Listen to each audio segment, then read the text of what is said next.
Hi, everybody. Hi, Kim. Hi, how are you? Very well, thank God. How are you? Hi, Carol. Hey, nice to see you. Likewise, thank you. Have you had a good week thus far? Pardon me? Have you had a good week thus far? Yeah, for sure. Absolutely. How about yourself? Yeah, it's been nice. Thank you. Good. Hey, Carlos. Hi, how are you? Thank the good Lord. Everything is good. How about you? Good. Everything's well over here. And Rebecca's over here. She's got a sprained ankle, Oh, so no, she's got a Rebecca. foot elevated. Too much tennis, huh? Not quite. Now Okay. downstairs at work. Hi, Hello? Lori. Hi, Robin. Can anybody see us? Hello. Hey, sis. I don't know. Does anybody hear us? Yes, we hear you. You hear us? Yes. Thank you. I wasn't even sure we were with you. You are. Good. Janet, Hello, Jonathan, everybody. Yeah. I can't open the attachment. Does anyone else had difficulty or is it just I me? did too. I was worried it was me. It was. So take the ones. What about the ones from Sunday? From Let Sunday? me try that. Today, I resent what I sent on Sunday. Oh, that I didn't realize. Okay. So you'll let me know. Ah, it's Glad and Norm. We can't hear yet. You can't hear? I heard my name, but yeah, I gotta make it louder. Norm, I got your message today. I don't know what happened. Rabbi Weinberg was supposed to teach, and I don't know what happened. Oh, And you know, it's funny, Rabbi Friedman was supposed to teach tonight, and he wasn't there either. But Yeah. it's very common at Berman Commons that's right. that somebody's on the agenda, but he doesn't know it. Who was supposed to Lori? teach tonight? Rabbi It Friedman, didn't work. the Rabbi Emeritus at Congregation Ariel. Oh, yeah? Oh, well, anyway, so Rabbi Weinberg teaches the third Wednesday of the month, and I teach the first Wednesday of the month at your place. So, Well, we look forward to seeing you. thank you, thank you, thank you. Okay, anyway, here we are. Jonathan, neither Lori nor I could open up Sunday's attachment. Are we the only ones? I don't even This is know Brian. what I that could not either. Okay, Okay, then I'm going to have to send to you again after the class. Hi, Walter. Okay. And in the meantime, you'll just have to listen to me read. I guess so. Yeah, we didn't Okay. get it. So there's a well-known Hasidic axiom that says that we have to live with the times. Huh. To live with the times doesn't mean that if bell bottoms are in, we should all be wearing bell bottoms. And if, do you still have bell bottoms, Norm? Do you still have bell bottoms? No, No. but I had the ones with the triangle in the middle of the bell bottom. Oh, that's right. I forgot you were one of the Pips, right? With Gladys Knight. All right, whatever. Anyway, by the way, is Brian here? Yeah, I see he's here. He's just not. Yeah, I'm here. Yes. There you are. So anyway, we're told that we're supposed to live with the times. Living with the times means that as we read the Torah portion for the week, because we've broken, Jews all over the world read the same piece of Torah every week, and at the end of the year, complete the entire cycle and start again. So what Hasidus is teaching us is that whatever is going on in the Bible, in the Torah, in that particular week, is pertinent to our lives in the here and now. It's up to us to find it. And Brian pointed out to me that last week in the Parsha, in the portion that we read of Akev, there was a statement in the Torah that said that something like, for the land that God is bringing you to, it's a good land, and it's filled with the following 7 species. Torah enumerates It's filled with wheat, with barley, with grapes, with figs, with pomegranates, with olives, and with dates for honey. 7 species. 2 of them are grains, 5 of them are fruits. Brian also pointed out a teaching that these 7 species relate to the 7 emotional spheres that we've been learning in our course. So specifically, wheat corresponds with chesed, corresponds with loving kindness. Barley, which is generally used to feed animals with, is associated with gevura. So those are the 2 grains. And those 2 grains are more or less things that are necessary to live. The other 5 things are fruits, which correspond more to pleasure and desire than they do to necessity. Specifically, grapes represent tiferet, or compassion and beauty and pleasure. Figs represent netzach, which is ambition. Pomegranates represent hod, which is humility.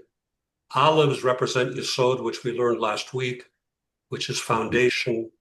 And the date honey, represents malchut, or sovereignty and kingship. So I just want to point out that just as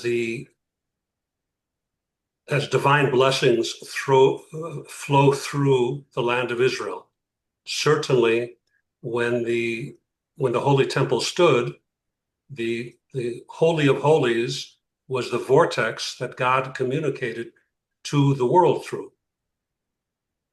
But no less today, Israel is the source of blessings. So too, the divine blessings that stimulate, that provide for growth in the world, flow through these 7 species. What I'm giving over to you right now is a Hasidic teaching. So as I mentioned, the 2 grains, wheat and barley, correspond to things that are necessary in life. The first one, wheat, requires a lot of preparation to be able to consume it as bread, and it really sustains life. It also feeds the brain, and it feeds the soul. Barley, on the other hand, is usually used for animal fodder. So Hasidus tells us that we each have 2 souls. Anthropomorphically speaking, metaphorically speaking, we have an animal soul and we have a godly soul. The animal soul, or the animalistic soul, is not a negative, it's not a pejorative, because if we didn't have that soul, then we wouldn't be motivated to go do anything. It's driven by the need to sustain itself. So if we didn't have an active animalistic soul and we just wanted to be in touch with our godly soul, we might be close to God, we'd also starve to death. The godly soul, on the other hand, is certainly something much higher, the divine soul. And we're also told and taught, and really as it pertains to this course that we're learning together, by engaging these 10 soul powers, we're giving the reins of the animal soul, we're putting it in the hands of the godly soul. Think of a horse and a rider. The horse is the animal soul. The rider is the godly soul. And our job is not to break the animal. Our job is to get the animal to go where we want it to go. And the way we do that is by educating our animal soul what's good for it. So whereas the animal is not used to thinking in those terms, in terms of what's good for it, it's thinking more in terms of what's necessary. If I don't get whatever this is, I'm going to plotz, I'm going to die. The job of the godly soul is to show the animal soul that it's desirable. And if you remember that it's desirable to subjugate itself to God, to the divine soul. And when it does so, it's not only good for the divine soul, it's good for the animal soul as well. So by us learning about the different powers of the soul, both souls really, we now possess the tools, if you will, to direct each of us, our own animalistic souls, to a place of desire. If you remember, at our very first class, we talked about desire, we talked about will, and we talked about the necessity to, if you want to have a successful life, if you want to have a happy and healthy life, to align your purpose in life, your desire in life, make it something that, based on what you are needed for, based on how you define your mission in life. And yes, that changes. It certainly changes as we grow, as we mature, as we advance. Also, one thing that I did not mention, because it wasn't pertinent at the time in the first session, is that when we talked about desire or will, we call that in Hebrew, we called it keter. Keter means crown, literally, like the crown that sits above the head of the king. That's the outer dimension. The inner dimension of desire is pleasure. So ultimately, for each one of us, pleasure is what drives us. The question is, are our pleasures going to be healthy pleasures or the opposite of healthy pleasures, or some combination thereof? But pleasure is what drives the whole thing. So in the first week, again, we spoke about desire and pleasure coming from the crown. And this week, to finish off the entire conversation, we're going to be dealing with the lowest of all the soul powers, called Malchut. Malchut is translated as kingship or sovereignty. So note the fact that we began talking about the crown on top of the king's head, and now we're talking about kingship or sovereignty as it manifests in action. So as an intro, that's where we're going to be embarking from this evening. Before we do, any questions, comments, kale or Numbers. tomatoes? Anybody? Thank you for that explanation. That you really went well beyond my question there, and it was very well said. Thank you. Thank you, Brian. Thank you very much. Can I ask if barley is Gavora, and I lost barley and figs when I was writing my notes. Barley is Gevura, Mhm. which is restraint, discipline, withholding. Figs relates to Tiferet, which is beauty, compassion, and harmony. And then I messed up that one with grapes. Grapes would be the only one. I'm sorry, grapes. Grapes is, let me start again. Yeah. Wheat is chesed, or loving kindness. Barley is gevura, or restraint. Grapes are tiferet, which is harmony, compassion, beauty. Figs are netzach, which is ambition. Pomegranates are hod, which is humility. Olives are yesod, or foundation. And dates is malchut, which is what we're discussing this evening. By the way, when we say that Israel is known as Eretz Dvash ve'chalav, the land flowing with milk and honey, the honey that's being referred to is date honey. Yeah, there's honey from bees as well in Israel, but specifically when the Torah says the land of milk and honey, it's referring to the date tree. Any other questions? No, but I did not know that. Learned something. Okay, so I'm making a note of that. I hope that if you ever get on Jeopardy, that comes up as a question. Oh, I'm going to bring it up in some conversation somewhere. Okay. Okay. So, my friends, first of all, thank you for hanging tough for 8 weeks. It's a big commitment, and I really appreciate it. Thank you so much for that. And this is the final. You're welcome. And this is the final class in this series. And by the way, here's my plug, my commercial for the next course. I don't have dates yet. Right now, next, I need to focus on the high holidays and the holidays that take place right after that, which is a month of beauty, and it's also a month of exhaustion. Sometime after that, sometime perhaps in November or December, we'll engage in the next class. The next class is more good old-fashioned religion, or specifically good old-fashioned Bible. And what we're going to be talking about are stories that are well known to each of us. You learn them as children.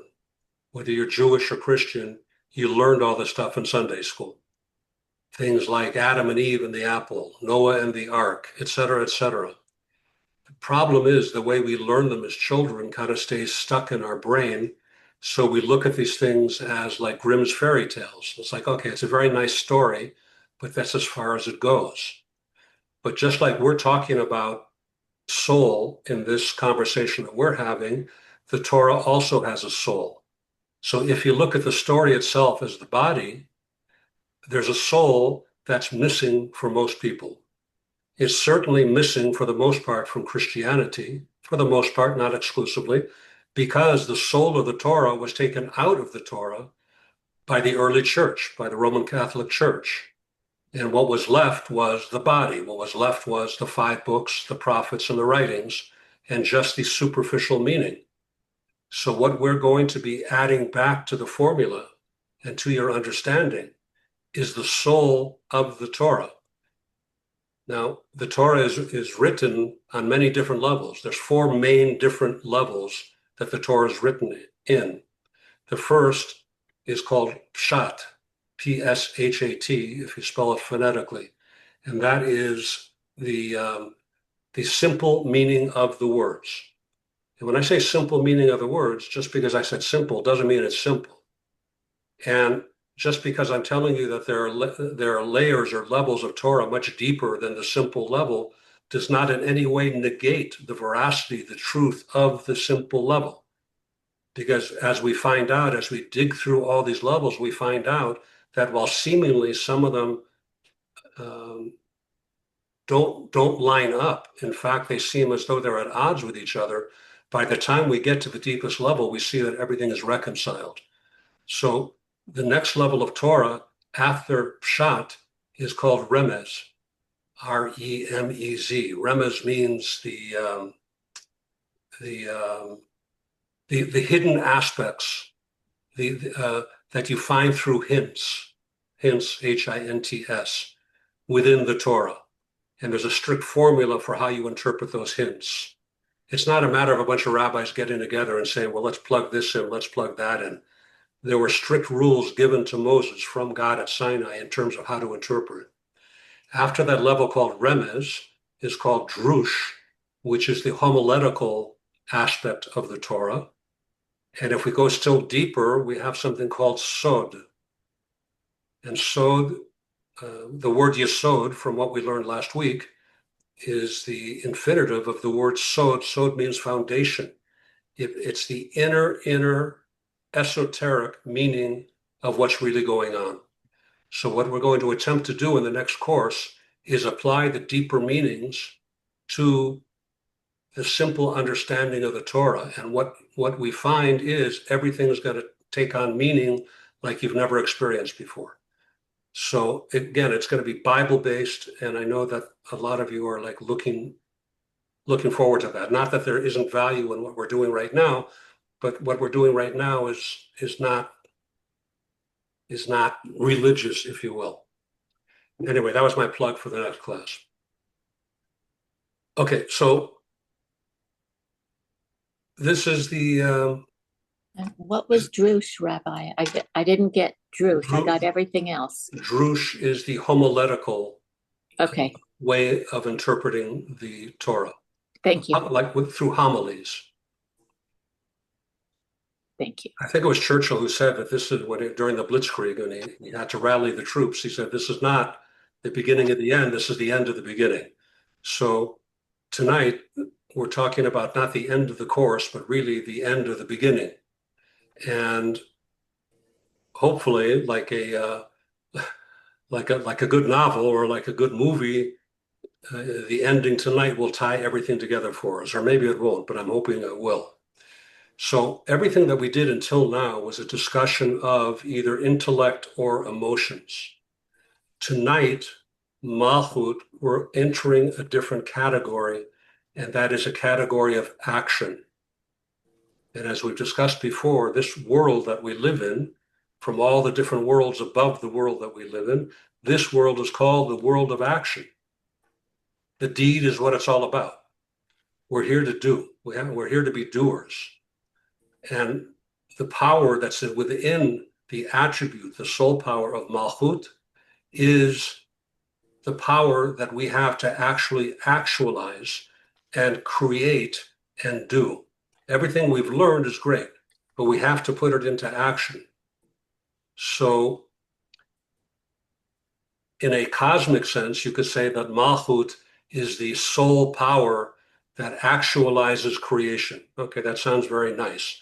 But to bring it down to in a personal sense, it's our power of Malchut. It's our power to bring everything we've learned into the open, into action.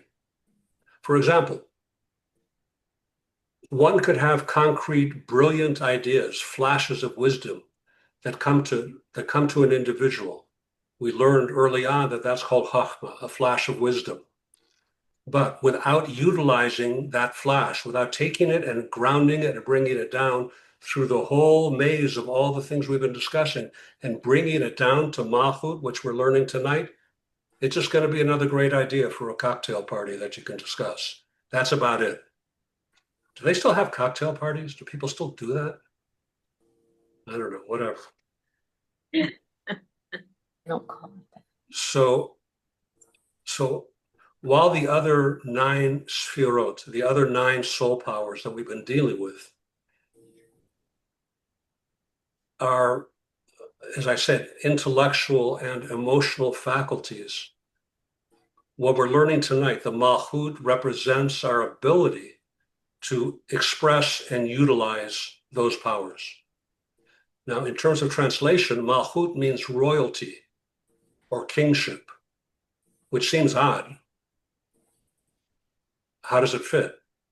Well, let's look at what is a king. A king is all about expressing his will, his ideas, his feelings to his people.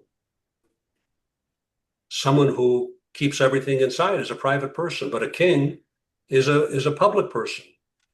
He leads his country by expressing himself. He issues edicts. He leads by example, hopefully good example. When I say king, by the way, we've all seen enough Hollywood movies to see all the corrupt, nasty kings, but I'm talking about kings in the mold of King David and King Solomon. Those are the kind of kings that I have in mind when I say kings. So a king is defined by his relationship to what's outside of himself, specifically his people. If a king doesn't have people to rule, he's not a king. He can't be a king if people don't follow him. People have to choose the king. That's the way it worked in ancient Israel. Yes, God decreed. God said to the high priest, anoint this one, anoint that one. But it didn't work without a consensus from the people themselves. So there's no king without the people. So the power of Malchut that we're discussing tonight is kingship. It's the ability to express everything that we've been learning for the last 8 weeks. It's allowing all the powers that we've been discussing to actually be actualized. So this is really, it's paradoxical because Malchut is the last and it's the least. It doesn't even have its own identity, but yet it does the most. It does more than anything else. It's the doer in the whole equation. It doesn't have a blatantly obvious I. It doesn't have ego. If you look at it under the microscope, each one of the other attributes has a definite sense of I-ness, a definite ego to it. I don't mean ego as a pejorative. I'm just saying there's a sense of self. Whereas if you put Malchut under the microscope, it doesn't have its own identity. It just brings out the other 9 abilities, the other 9 soul powers that we discussed. So it collects them all. I've talked about the fact that there are other worlds, and you should know that if we take this big scheme of the 10 powers, the bottom being Malchut, it brings everything above it down to the next world below it. Think of a conduit, think of a valve. Malchut is a valve. It collects everything and then filters it so that the next world below can receive, starting with the top, which is Keter. So Keter, the crown, and Malchut, the king, are connected. Have I succeeded in confusing everybody yet, or just a few people? That was great. I have a question. Since Malchut doesn't have ego, is it more altruistic? Is it what we're striving for? Is it It's like it's the altruistic. ultimate of the soul powers? It's altruistic from the perspective that it subjugates itself to the will of the will. So whatever one's will is, whatever one's desire is, so hopefully our desires are healthy desires. Hopefully we're focused on what we're needed for. I think that's the overarching question when you're trying to figure out what is your purpose in life, what is your meaning. The question is, what am I needed for? Now, theologically, I can tell you that a Jew is needed, not just a Jew, from a Jewish perspective, a human being has a responsibility to create a dwelling place for God on earth. A human being has been given the keys to the tool shed to tend the garden, or to make sure that the weeds don't get overgrown. That's our job. Our job is to make a dwelling place for the divine, to make the here and now suitable, habitable, so that God wants to hang out with us. So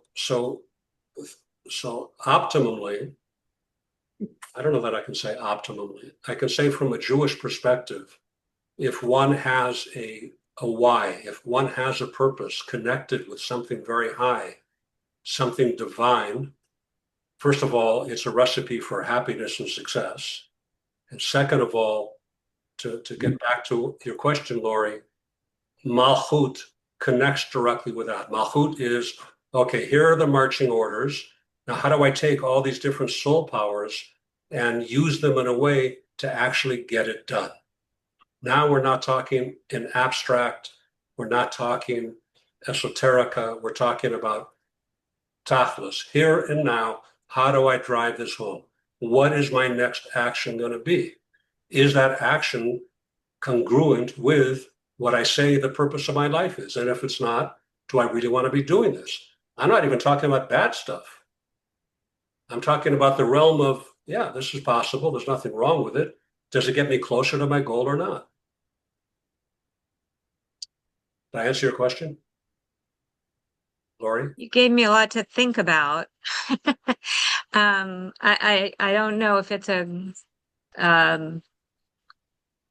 question that I can just say, yeah, I've figured it out now. But I have a lot to think about.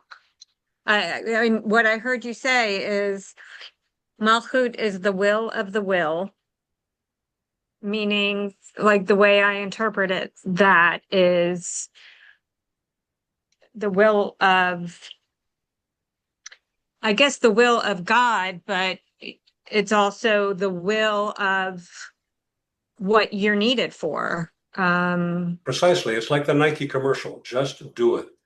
Okay, Mhm. Malchut is all about just do it. What are you going to do? Presumably, you're going to do something that's connected to your deepest desire. And I'm not force feeding anybody or telling you that your desire has to be to do backflips or somersaults. I'm not saying that. Whatever your thing is, Right. it could manifest itself in parenthood. It could manifest itself in marriage. It could manifest itself in the neighbors on your block. It could be anything from the micro to the macro. It could be anything, and it's not constant. It changes. It evolves as we evolve, as we Right. change. Right. It makes me think of the email that I got from you today about the woman who stopped on the highway to Yeah, that help was somebody crazy. else who had stuck. Yeah, it's a That good was crazy. story. Yeah, I know, crazy Yeah. stuff. Yeah, but that's how I'm picturing this. And for anybody who didn't get the email or read it, it was about a woman who stopped her car on the highway in the rain because she had seen that somebody else had stopped and they were in distress. So she stopped just to help them. And I mean, that's the kind of thing. I mean, I don't like being out in the rain, especially on the highway. But I do things like that. Like if there's a need, I try to stop and fill it. So So there you go. yeah, It doesn't get any higher than that, Lori. That's just like Yeah. spirituality doesn't necessarily come from deep reflection and prayer and all those things. I'm not saying it doesn't come from there, but it doesn't necessarily come from there. Sometimes, as I said in the article I wrote, the highest form of faith comes down to what you do for another human. It's extending yourself, and that's faith in action. That's not just faith in the textbook. yeah. That answers my question. Okay, good. Thank you. Who else? So, bottom line, without Malchut, without this ability to do it, like the Nike commercial, just do it, our deepest abilities would just remain within ourselves, unrealized, unfulfilled. So from that perspective, what we're talking about tonight, Malchut, is the most critical power from an action standpoint. And at the same time, it's the most transparent. So it really is paradoxical. I can't overstate the fact that our purpose is to do. It's great to be a scholar, and it's great to be holy, and it's great to pray. All that stuff is great. But I'm pretty sure that for most of us, it's not our highest and best use in life to sit on a mountain in Tibet in lotus position and say Om all day long, to repeat our mantra. Right. It's not what we're called for.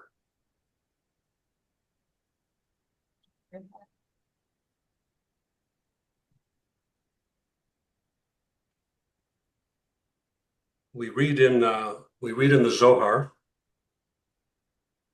text 1. The Zohar says Malchut has nothing of its own.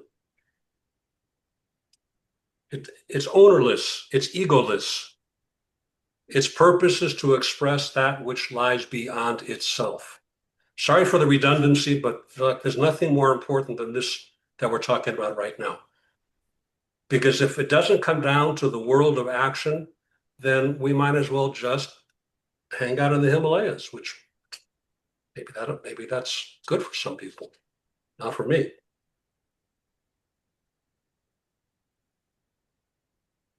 Kind of like, it's kind of like the moon that reflects the sun at night. It doesn't have anything of its own. It's just reflecting something else. So again, paradoxically, even though it's the lowest of the low, even though it possesses no characteristics of its own, it serves the absolute greatest role, which is that of expression. Let me read to you text 4.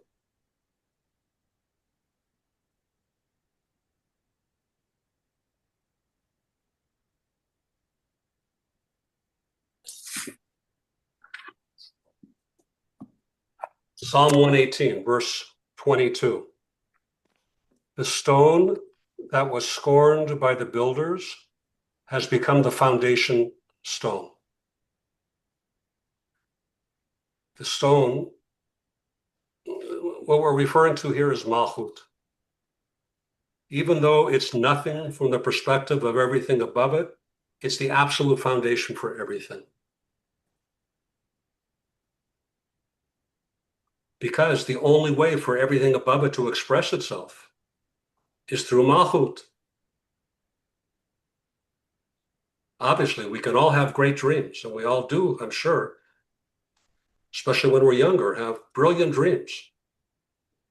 But if we don't take action on those dreams, they remain just that, dreams. Rabbi, where did you read that from, the stone? It's in King David's Psalms. It's Psalm 118, verse 22. 22. Okay, I'm sorry. Okay. I don't know if you remember, and it's not important that you get this so deeply, but we talked about a term called parsuf, or plural parsufim. A parsuf, if you look at these 10 different soul powers, they're not exclusive unto themselves, meaning that chesed, for example, loving kindness, is not 100% loving kindness. It has a sliver of gevura. It has a sliver of netzach. It has a sliver of everything else. So that every one of these powers really is somewhat of a composite of something else. Do you want me to go deeper, or should I move on? Do you want to hear the deeper level of what I just said or not? It's up to you. Yes. Yeah. Mhm. Okay. Yes. Put on your seatbelt. Again, what I'm about to say is anthropomorphic. It's not to be taken literally. We use tons of anthropomorphisms in Kabbalah and Hasidus because there's no way to grasp this stuff without using metaphor, analogy, etc. So we say that prior to the creation of this world, God created another world. Before this universe, he had created another universe. In that universe, these 10 powers also existed. He used the same 10 powers to create the world that he created before this world.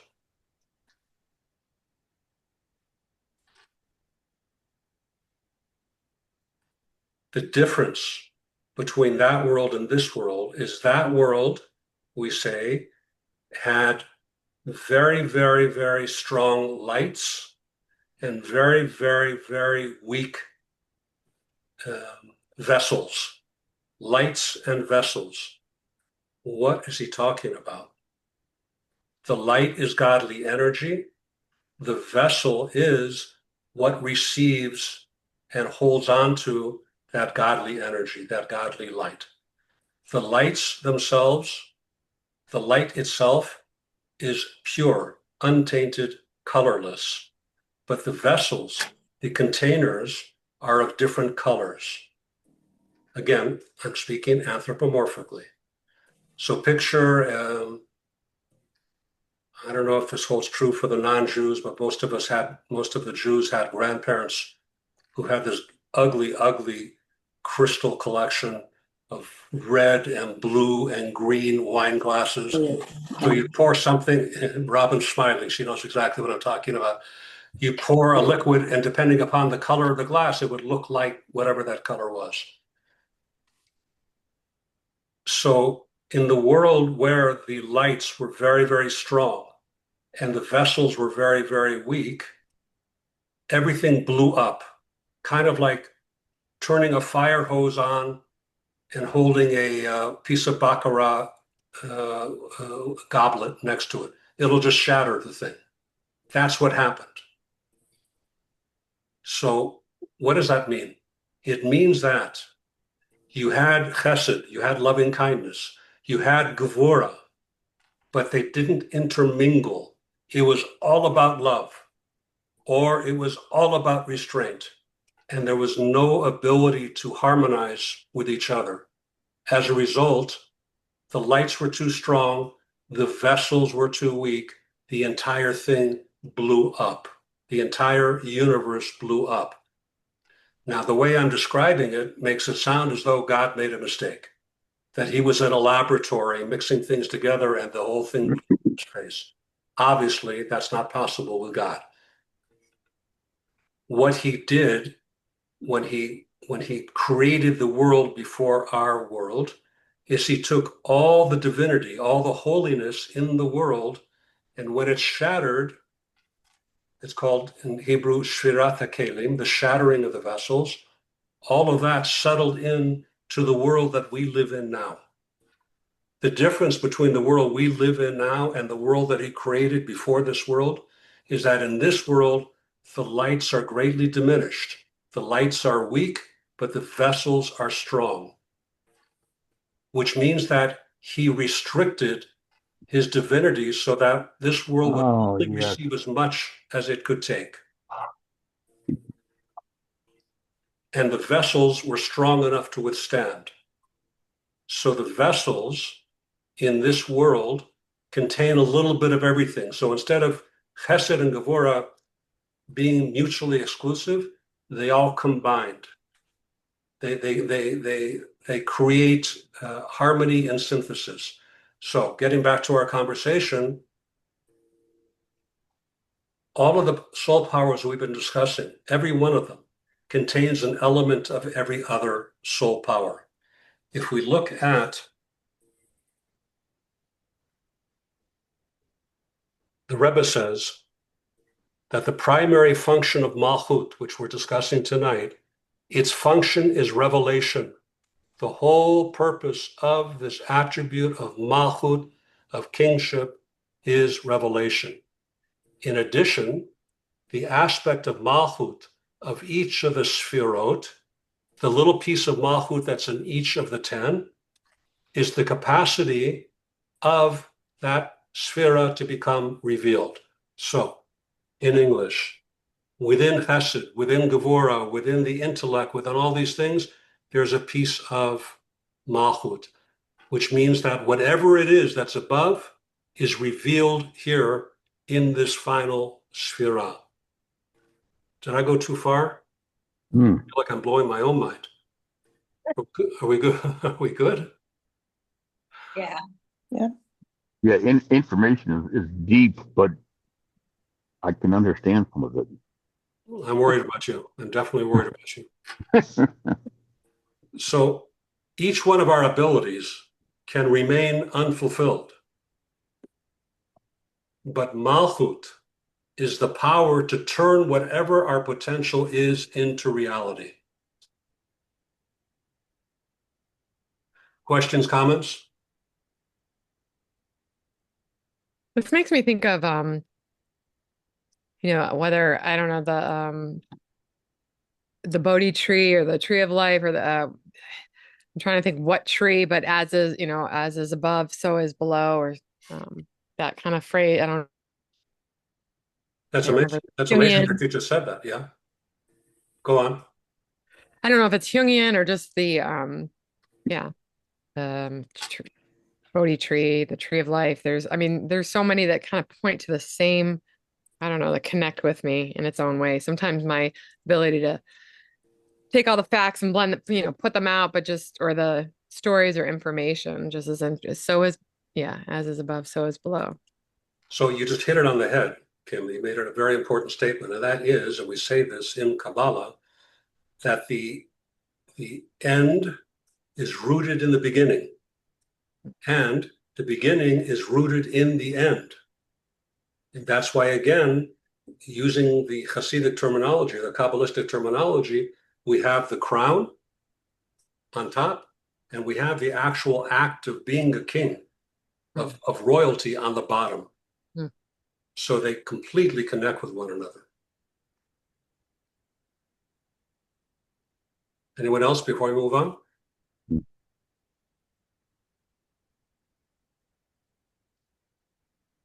So just take a second and think of a time when you set a goal that was really, really important to you, and a goal that you actually followed through and accomplished. Think about how that felt, how it made you feel.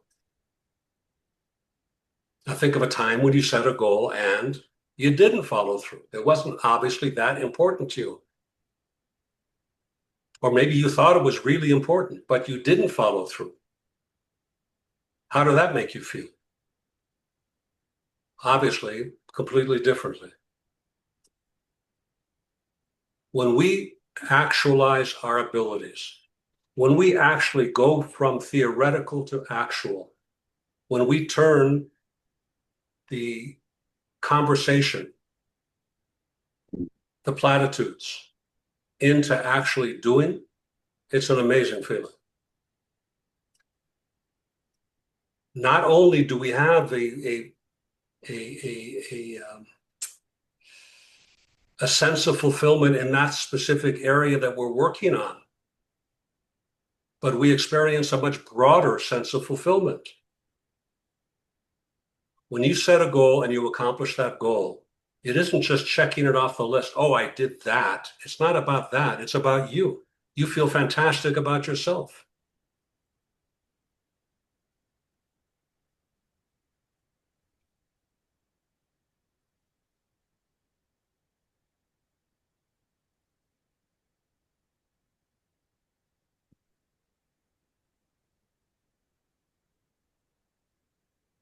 The entire purpose of having these abilities is to utilize them in a positive manner.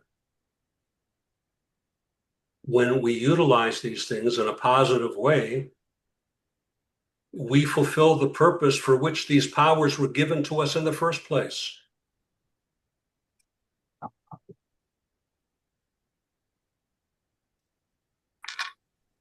And when we do that, we end up with a generalized sense of satisfaction, of completion, of attaining our purpose.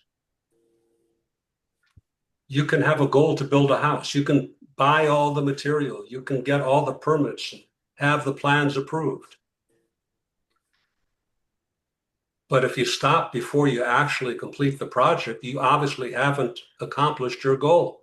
You haven't achieved your original purpose. Your purpose was to build a house. Only when you build a house do you actually fulfill the purpose. So, may I ask a question? yes, please. Is this what you just said, the phrase, and I'm going to mispronounce it, Hikam Ha'olam, about trying to repair the world? And isn't that what we're ultimately trying to do? There's a concept in Judaism called Tikkun Olam, which means, literally translated, as Brian just said, to repair the world. And we have taken it, we have been given a mandate to repair the world. But in the fine print, we learn that it's very hard to refine the world if you haven't refined yourself. It's hard to repair things external when we ourselves are a basket case, or when we ourselves are all mixed up when it comes to the basics in life. So, yeah, we wave the flag and say, we are the world and all that stuff, but tachlis, bottom line, by repairing ourselves, we repair the world. And when we take it outward, to the elderly neighbor who can't take the trash cans down by himself. It's taking out his trash cans. That's how we repair the world. Thank you. You're welcome. The deed is the thing. Nike had it right all those years ago. Just do it. So, as Kim pointed out, the beginning is rooted in the end, and the end is rooted in the beginning. Both the crown at the top of our discussion on week 1 and the kingship, which we're talking about tonight, both of them evoke images of nobility, of majesty. One is related to the head, to the intellect, to the internal purpose. And now tonight we're talking about the practical side of being a ruler. Our purpose to actualize something, to bring it into being.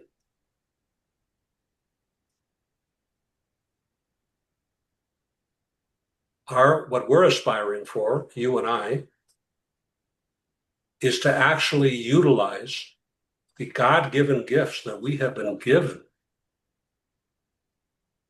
to the best of our ability. You know, in the Torah, in Scripture, in the book of Exodus, God refers to Moses as his most humble servant. Did we just have this discussion? And I teach different classes. I get confused to what I said to. Okay, Moses is referred to like all the different things that you could say about Moses. God calls him, and everybody else refers to him as Moses, my servant. Moses, the most humble. Now, Moses was head and shoulders above everybody. There was no close second at that time. Nobody came close to Moses. In Judaism, no prophet before or since ever had the direct prophecy that Moses had. He spoke face to face with God.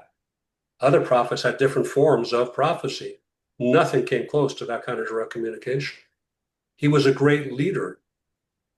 He led 3 million Jews out of Egypt to the promised land.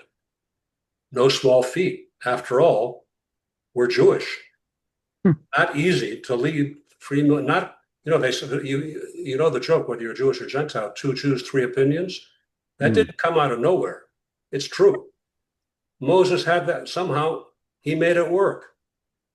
So how could you take a guy like Moses and say that he was humble? How could he possibly be humble? Is the shaila, is the question. And the answer is, Moses answers the question. He says, yeah, I know what I've been given. And the reason I am humble, the way I maintain my humility, is through the realization that if somebody else had been given the same qualities that I've been given, he might do a better job than I did. Hence, he's humble.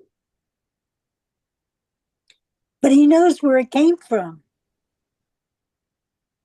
He knows where it came from. Who said that, by the way? It's the I got on late. I'm so sorry. Devorah Tova, your stealth. From Tybee Island. Where are you? At Tybee Island, off Georgia coast at the beach. Really? Isn't there a hurricane out there somewhere? And not here, although God. It was a little rough. I still have Band-Aids all over. But all good. Well, welcome. Bottom line is,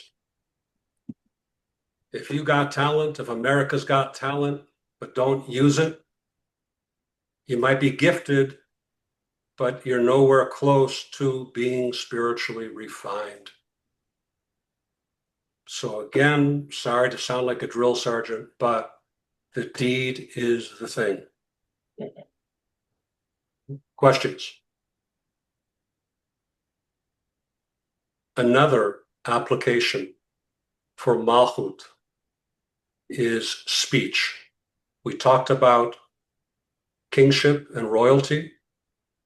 How does the king execute his desire? Through speech. He commands. One way that we express ourselves is through our words. Hence, Malchut equals speech. You can also attribute speech to this concept of Malchut. Malchut is your mouth. What's unique about speech as opposed to thought, your thoughts can remain private, whereas speech reveals what's inside. It reveals what we're thinking, what we're feeling, what we desire, etc. Speech in its pristine state. Speech can also be corrupted. It can be used to hide. It can be used to deceive, etc., etc. Like Malchut, speech does not just reveal that which exists. It it brings out a unique, a powerful energy from the source. Let me read to you. Text 12 on page 209.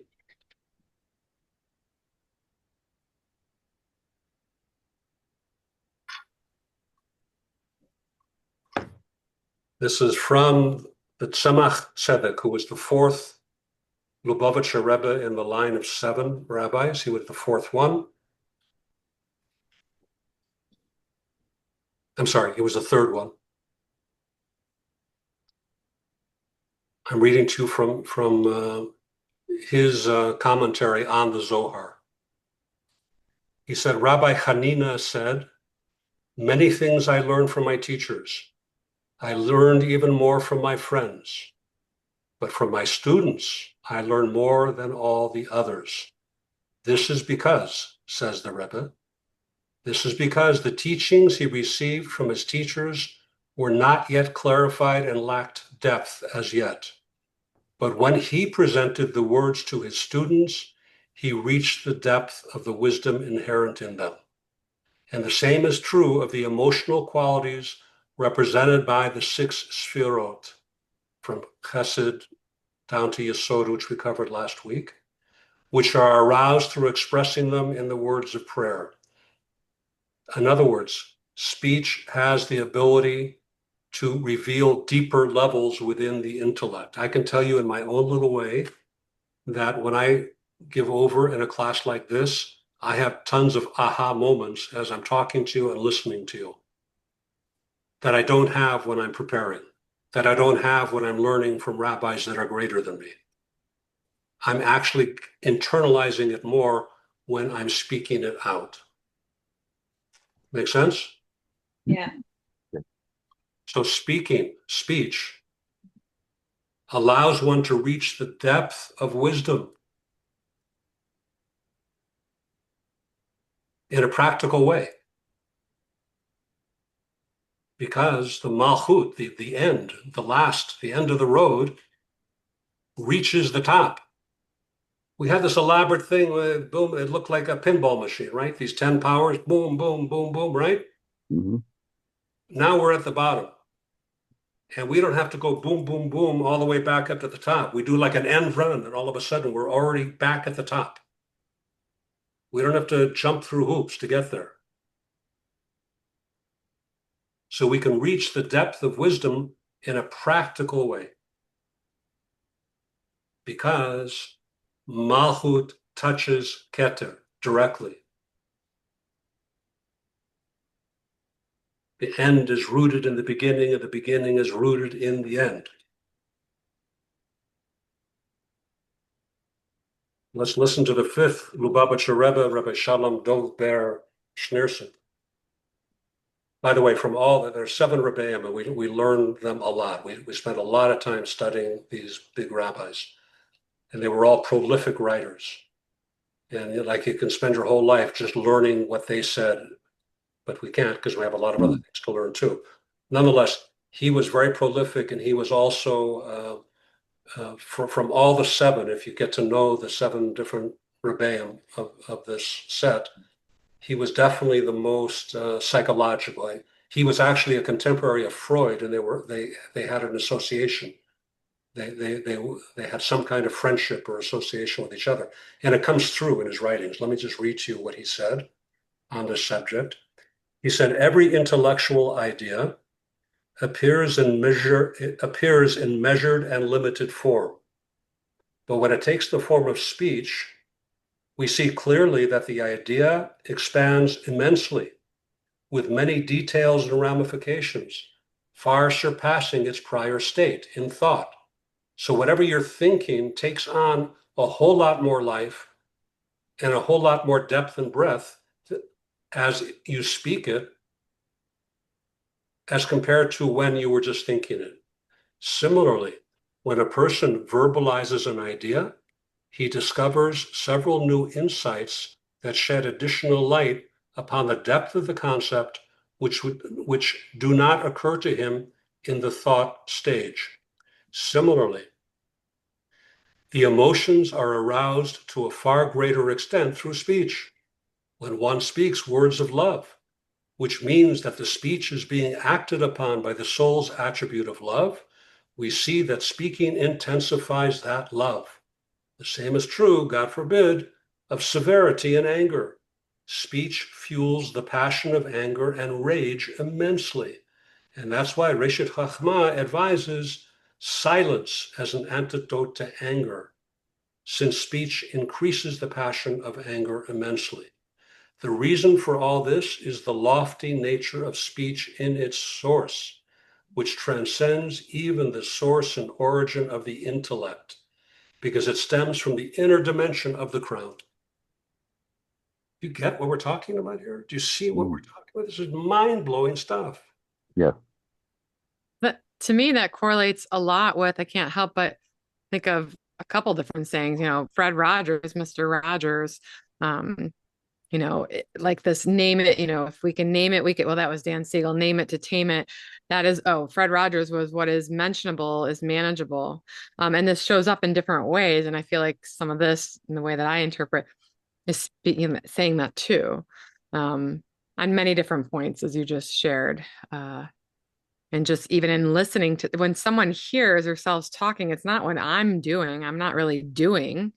I feel like I'm a vessel or a container, and then allowing them to kind of come to their own thoughts and idea as they speak out loud, or even in another, kind of therapeutic idea. It's more of a visual, we call soul collage, is that it's creating cards like a collage, and you do it in community. You share about your card, the visuals that you have, it just makes it much more powerful and much more of a collective where people can share in ideas, like groups. Great. Anyways, yeah. Great. Who else? Are we on the same Well, page? I'm I need thinking, a reality check. Are we all together? yep, Yes. I'm here. I'm I hope thinking so. on a personal level, and this would be with a good friend, and I'm blessed with two. I would want them to hear me out because I have an idea or a thought or a plan. And it's almost once I speak it out in front of someone, Yeah. I can see what I'm saying. Exactly. And Martha. they know to say whether do you want feedback, Yep. because we arrange that. Very good. Very Thank you. good. Very good. So this segues into the next important point. And that is, obviously, we're all serious about this stuff because you've been taking an hour and a half every week for the last 8 weeks to learn this stuff. So you're not doing it stam. You're not doing it for no reason. You're here because you want to develop, just like I want to develop. We want to develop spiritually. And in order to do that, one really important component is to be mindful of our words and refrain from any negative speech. Easier said than done. But that's the goal. The goal is to refrain from any negative speech. Words that are crass, words that are profane, insensitive, hurtful, etc. We want to try to get rid of. And that includes all those negative pejoratives about oneself. When we say that gossip or negative talk is forbidden, it's also forbidden to speak negative talk and gossip about oneself. So speech, again, it's like if we realize that our speech is like walking around with nitroglycerin, we don't want to, we have something very, very powerful in our speech. Just as an aside, if we go to the story of Noah and the animals,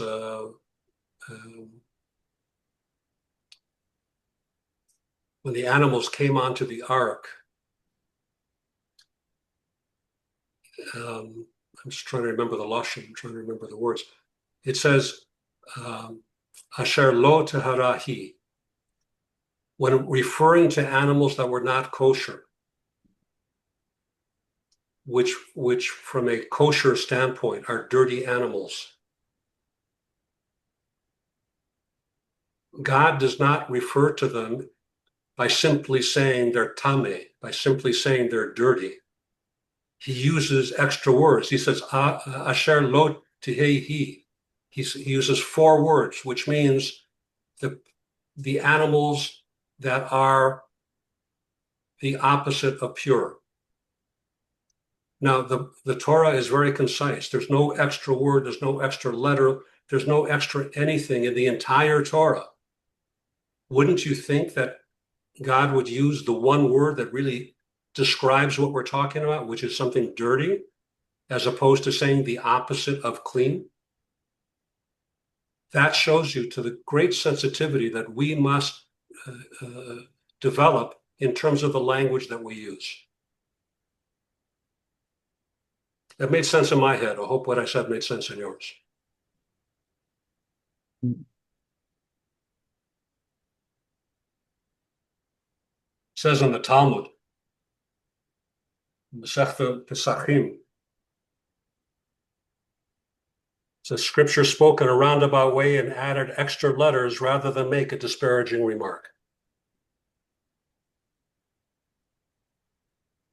So because our speech is so powerful, we have to make sure that it does not harm. We say in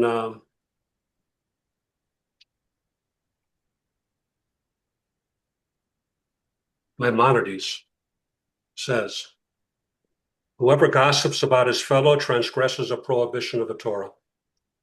Who is a gossip? One who goes from person to person saying, this is what this person said, and this is what I heard about that person. Even though these statements may be true, gossip still destroys the world. Far worse than this is the one who speaks negatively about his fellow, even though it is true. And the very worst, of course, is the one who just tells lies. Our sages said, speaking lashon hara, speaking negative tale-bearing or gossiping, is tantamount to heresy. They said, furthermore, lashon hara, gossip, evil speech, kills 3. The one who says it, the one who accepts it, and the one about whom it is said.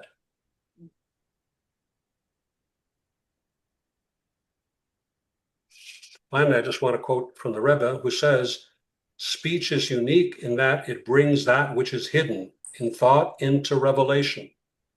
Before you speak it, it's only in your head. Just like, how did God create the world? He created the world through speech, through revelation. Accordingly, speaking about another person's negative qualities brings them from their concealed state into revelation.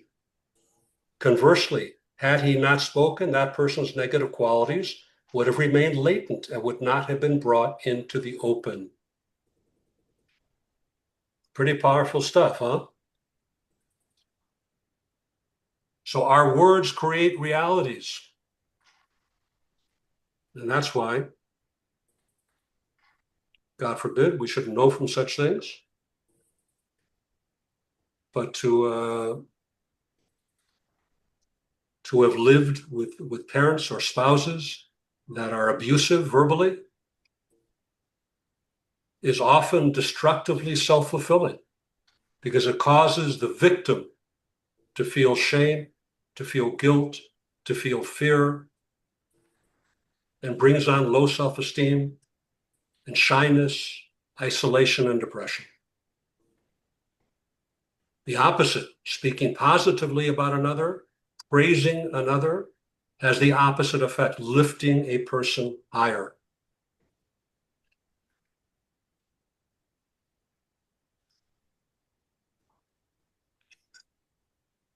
So with my limited Hebrew, devar is also a thing. Gevara what?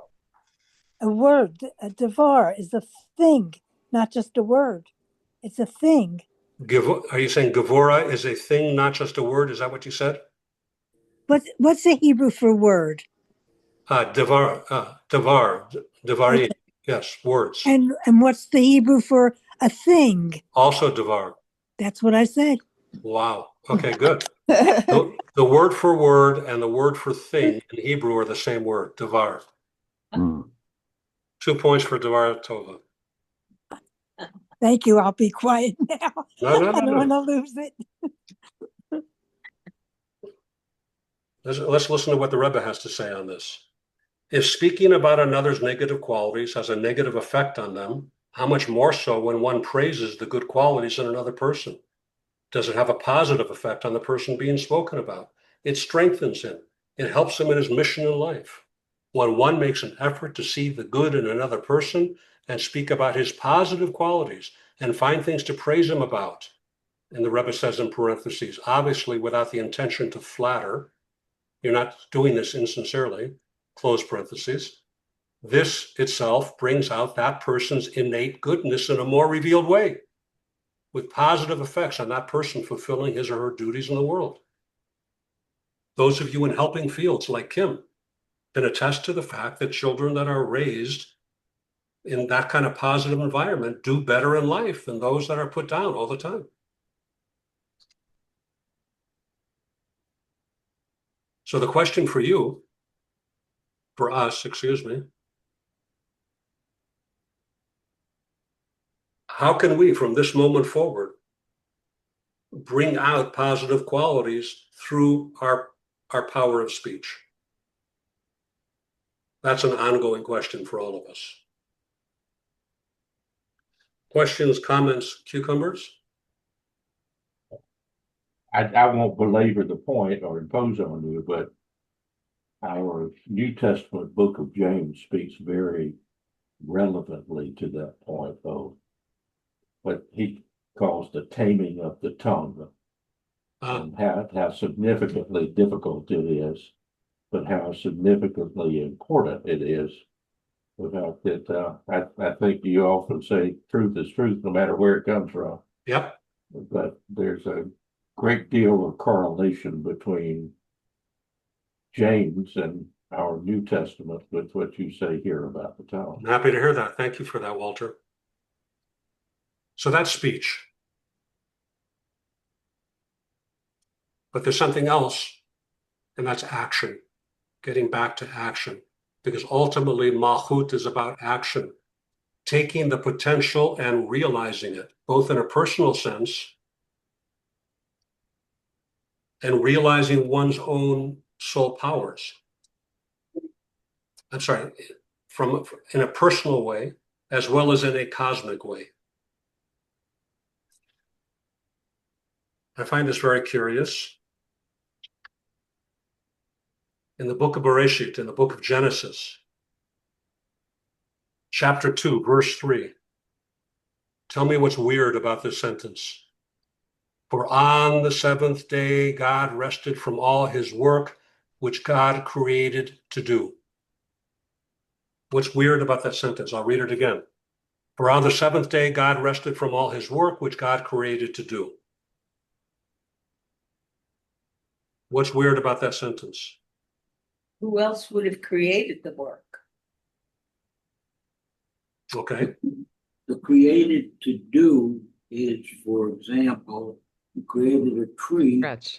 with all the seeds to grow another tree, or anything has within it the action that can be, well, God is creating all the time.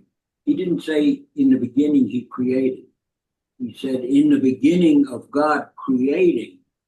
So we're creating every day. And whatever God makes. Very good. So you're alluding to the topic of constant creation, that creation is not just a one-time event. It continues and continues. And here in the sentence that I just read, the word to do seems superfluous. Why can't we just say on the seventh day, God rested from all of his work, which he created? Why can't we say that? Why does it say to do? That's the shaila. That's the question. Well, we're responsible for helping. Thank you. Bingo. We are put here to do. We are put here to fix. We are put here to review, Oh, to repair, to make the world a better place, to actualize the potential within creation. That's why it says to do. And that's why we are called partners in creation. That's what we are. We may not understand why we're given this role, but the fact remains we are here to make the world a more godly place. Whatever that means to you as a Buddhist, as a Baptist, as a born again, as a, how am I doing with the alliteration? Okay, whatever. We read,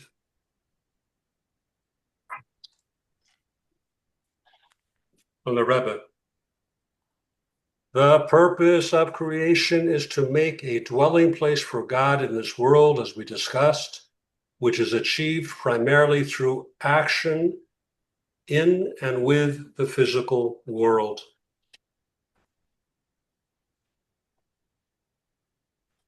The Rambam, Maimonides, says a person must view the world as if he were a scale equally balanced. If he chooses to do a negative act, there will be a negative repercussion. If he will choose to do a positive act at this particular time, the scale will tilt towards redemption and salvation.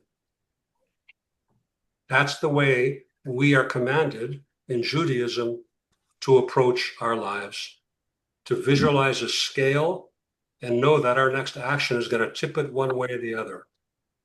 So whatever it is, big or small, each of us is capable, each of us may be the one that does the ultimate tilt and tips everything to a positive outcome. Every action has a reaction. Every action has a repercussion. Every action has a tipping point.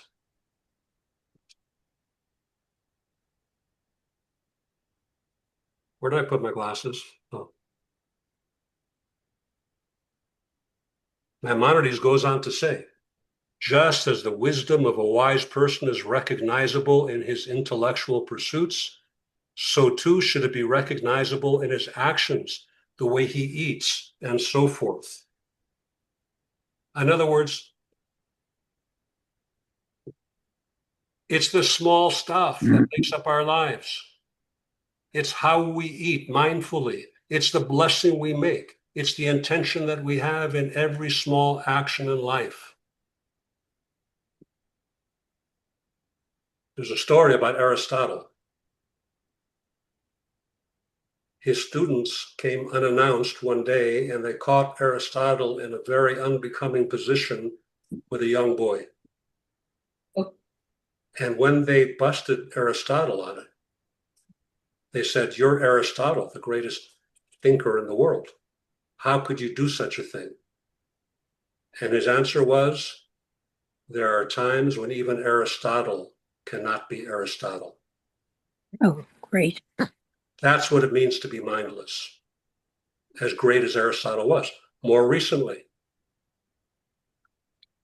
I think he passed away in the last 20 years, I'm not sure, Bertrand Russell, the great philosopher, ethicist, originally from Oxford, Cambridge, took a position at Princeton.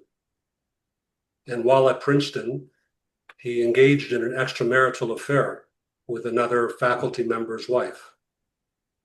And when he was called in, when it was discovered what happened, and they said, "Dr. Russell, how could you have done such a terrible thing? After all, you're one of the greatest ethicists ever." And he says, "It's true. I am a great ethicist." He says, he also taught, by the way, geometry and mathematics. He was brilliant.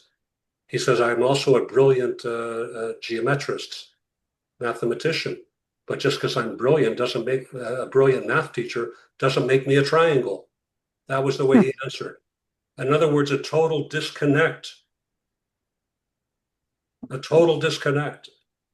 And that is really unbecoming for all of us. And I see these disconnects in my life all the time, and it's not becoming. We all have them. But it's all a work in progress, and I don't want anyone to feel badly about this stuff, looking at our disconnects, because as I'm fond of saying, and as I'm absolutely positive that it's true, God grades on a curve. God grades on a curve. How we eat, how we do business, how we interact with one another. We have a choice to behave in a manner that befits us or that doesn't befit us. Keeping in mind all the time that we are created in the divine image.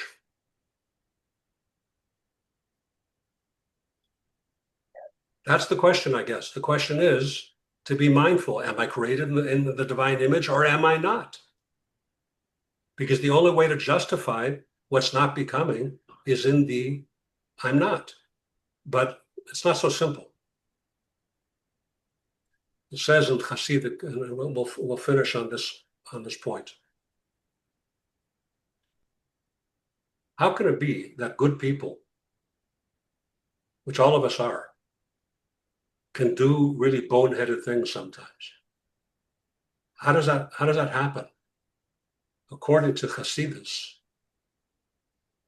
the only way that we can sin is when the spirit of folly enters our mind. And the spirit of folly, I don't know if that's a good translation, that's from the Hebrew. When a case of the stupids enters our mind and we want to do something that we know we're not supposed to do, how do we do it?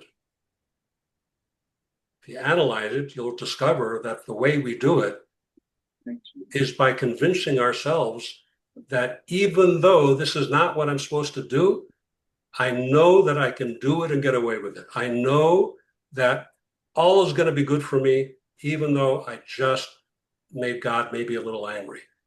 He's going to forgive me because I have enough merits in my life. I've done enough good stuff. And besides, God grades on a curve and all that justification. In other words, the only way that we're able to do stuff that we're not supposed to do is by convincing ourselves that it's going to be good with us no matter what. And that only happens when we have that spirit of folly, when we do stupid stuff, when we think stupid stuff. So anyway, we've been at this for 8 weeks together.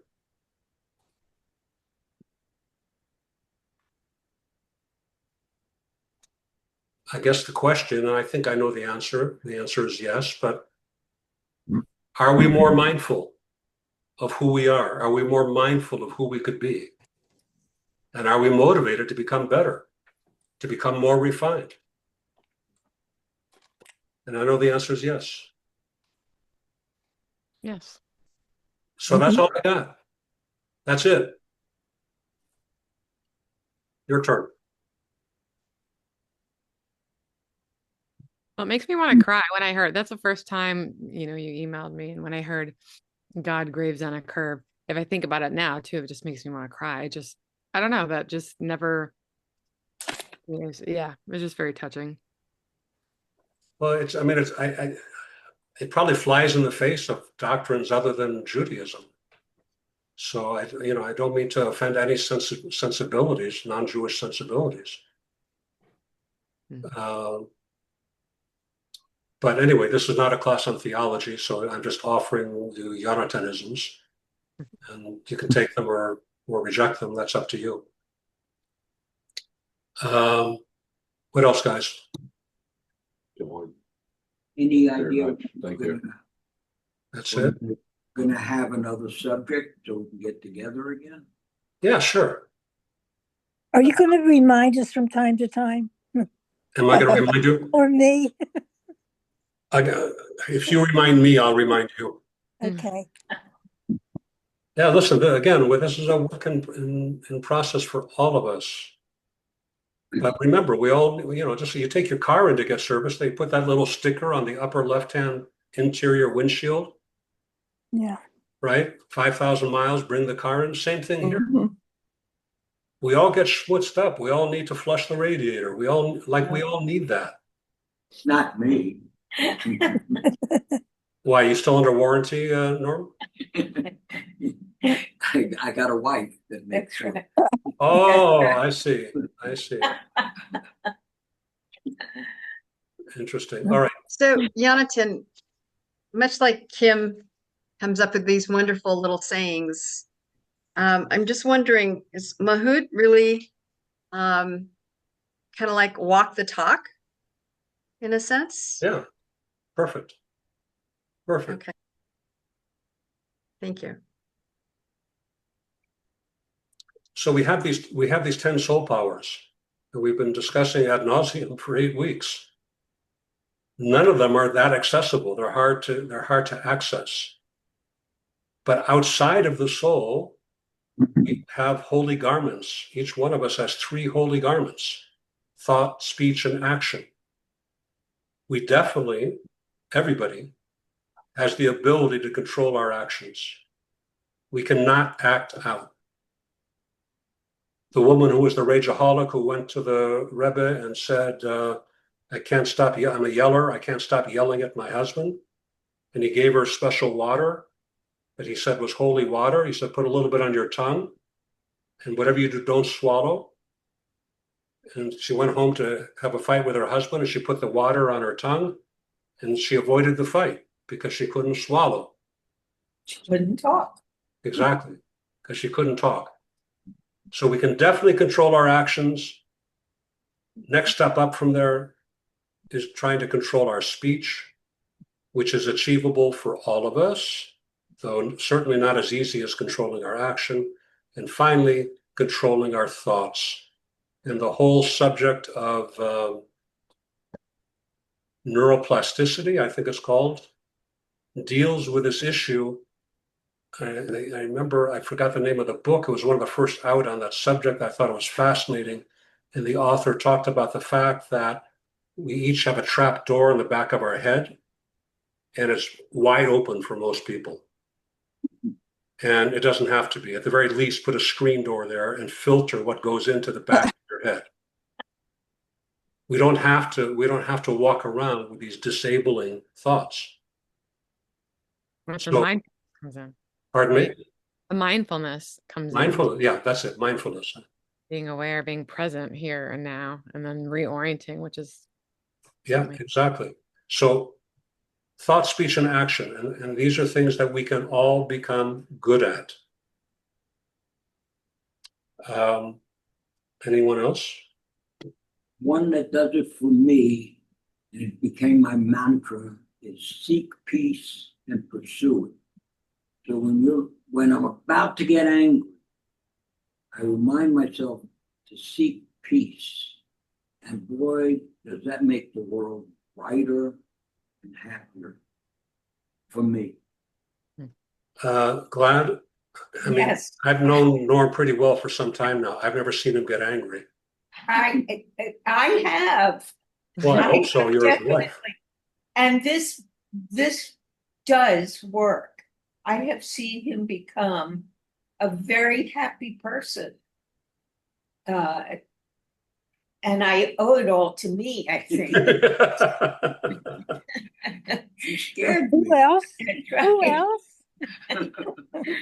But I've seen this in so many different instances where there is something maddening going on, and Norm gets into it as a peace seeker, and it gets solved. Things get easier and more fun. I like it. I like it. Yeah, Thank you for I sharing do. that. Yeah. All right, so that brings us full circle. I'm already feeling separation anxiety. I'm going to miss each of you. Yeah, really. Please be in touch with me, because I don't want to get lonely. And Hasidim don't say goodbye. We say, Can I ask one more? I'm sorry. go I ahead. don't mean to interrupt you, but before you say goodbye, I want to know what Brian Hinman in Blue Ridge has been doing with his video. He kind of sits in front of this scene and then things kind of flutter around behind him, and then he disappears and all that. Hey, this is Brian. Yes. I'm just a mythical being. I'm not sure anything else about that. Sovereign. Yeah, I am. It's just a quirk of my phone. So I see exactly what you're seeing on your screen of my and I'm there sometimes and I'm not. So I'm doing nothing. It's just a quirk of my phone. You're in a good place there. It's a very Yes. good place. Yes. Okay, All right, where so- is the lady from South Africa? I've missed her for a few weeks now. Actually, she's from England, and she has her children are in town from London, and they're Oh, off gallivanting. okay. Because you get to see and know people a little bit, and then they're gone, and I don't know where they are. All right. If anybody wants to be in touch with anyone, I don't want to just give out names and numbers for. I don't think it's correct to do that without permission. But if anybody wants to be in touch with anybody else, let me know, and I'll make the shit up. I'll make. That's great. I'm in. And we'll see each other next. Yeah, hopefully. Okay. So anyway, that brings this to a close. Please be in touch. I'm here for you. If you don't have a rabbi, if you're a Christian and you don't have a rabbi, I want to be a rabbi. So be You it. never know, you may wake up in the middle of the night and say, where can I get some matzo ball soup? Like that may happen one night at 3:00 in the morning. If it happens at 3, don't call me, but during business hours, call me and I'll arrange some matzo ball soup to get to you. I just want to know if there's a restaurant in Columbus that sells kosher. There is no kosher restaurant in Columbus. The fact that, well, I There just isn't. figured it's. But when I'm in Columbus, if you want to meet, because I'm there once a month teaching at an army base, we can meet for a coffee. The fact that kosher coffee. Okay, I got you. Look forward to it. Very good. Me too, Walter. Okay, before you say goodbye or don't say goodbye, say why you were about to talk about why Hasidim don't say goodbye. Oh, Nobody's ever asked me why. I don't really know why we don't say goodbye. I just know that we don't say goodbye. We say, like Roy Rogers and Dale Evans, happy trails to you Happy trails. until we meet again. happy trails. So Bye long, sounds, goodbye sounds so formal. I don't know. I don't like it. so long as the other one. That's right. I mean, if you're not a cowboy. So what does Litraot mean? What Litraot? Yeah. Litraot See you means later. See you later. see you later. Yeah. Well, that's good. Okay, Litraot. Litraot. But I In think good health. there are more Roy Rogers fans here than there are Hebrew speakers in my unofficial counting.